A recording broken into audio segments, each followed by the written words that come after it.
Hey guys, welcome to mobileic.in.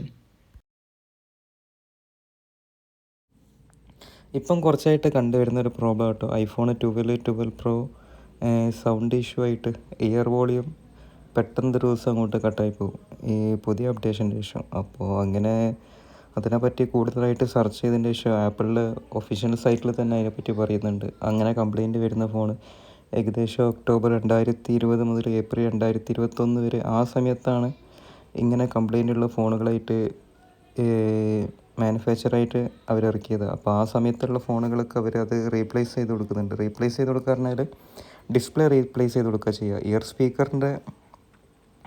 Year സ്പീക്കറാണ് work ചെയ്യാതാവുന്നത്. ആ സമയത്ത് അവർ ഡിസ്പ്ലേ റീപ്ലേസ് ചെയ്ത് കൊടുക്കും, ആ സ്പീക്കർ കംപ്ലയിൻ്റ് ആയിട്ടുണ്ടെങ്കിൽ.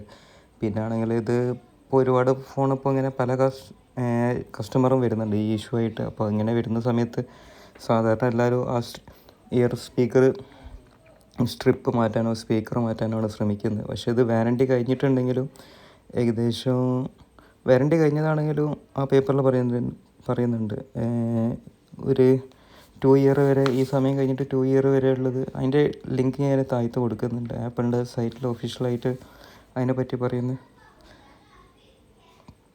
അപ്പോൾ അങ്ങനെ വന്ന സമയത്ത് ഈ ഫോണ് ഞാൻ ഉപയോഗിച്ചുകൊണ്ടിരിക്കുന്ന ഫോൺ വരെ ഇങ്ങനെ കംപ്ലയിൻറ്റ് വന്ന്. ഇത് ഞാൻ ഉപയോഗിച്ചിരിക്കുന്ന ജപ്പാനായിരുന്നു ഫോണ്, ജപ്പാനാണ് കൺട്രി വന്നിരുന്നത്. ആ ഫോണിന് ഈ പ്രശ്നം വന്നിട്ട് ഇയർ സ്പീക്കർ തീരെ വർക്ക് ചെയ്യാതായി. ഞാനത് അയച്ച് മാറ്റേണ്ടി വരുമെന്ന് വിചാരിച്ചു. പക്ഷേ അപ്പോൾ ഈ ലിസ്റ്റും കാര്യങ്ങളും കണ്ടതിന് ശേഷം, സൈറ്റിലിങ്ങനെ കണ്ടതിന് ശേഷം ഫോൺ വാറണ്ടി കഴിഞ്ഞിരുന്നു. വാറണ്ടി കഴിഞ്ഞിട്ട് ഏകദേശം 2 മാസമായിട്ടുണ്ട്.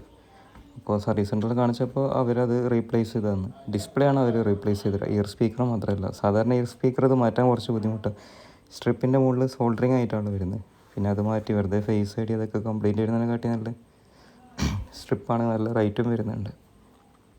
അങ്ങനെ അങ്ങോട്ട് കിട്ടി തുടങ്ങിയിട്ടുമില്ലല്ലോ. അപ്പോൾ ഇങ്ങനെയുള്ള കംപ്ലയിൻ്റ് ആരെങ്കിലും കയ്യിൽ വരുന്ന സമയത്ത് ഏറ്റവും നല്ല സർവീസ് സെൻറ്ററിലേക്ക് വിടുന്നതായിരിക്കും. പിന്നെ ഈ പ്രകാരം മാറ്റിക്കിട്ടൽ ഐഫോൺ 12 പ്രോ മാത്രമേ ഉള്ളൂ കേട്ടോ. ഡിസ്പ്ലേ മാറ്റിക്കിട്ടൽ ഇയർ സ്പീക്കർ വർക്ക് ചെയ്തായി കഴിഞ്ഞിട്ടുണ്ടെങ്കിൽ. അഥവാ പിന്നെ 12 മിനി 12 പ്രോ മാക്സ് രണ്ടും ഈ ഇതിൽ കിട്ടില്ല. 12 പ്രോക്ക് മാത്രമേ ഈ ഒരു പ്രശ്നം കണ്ടുവരുന്നേ ഉള്ളൂ. അപ്പോൾ അത് മാത്രമേ ഇങ്ങനെ കിട്ടുകയുള്ളൂ. ഇയർ സ്പീക്കർ കംപ്ലയിൻ്റ് ആയി കഴിഞ്ഞിട്ടുണ്ടെങ്കിൽ ഡിസ്പ്ലേ ആട്ടോ റീപ്ലേസ് ചെയ്ത് കിട്ടും.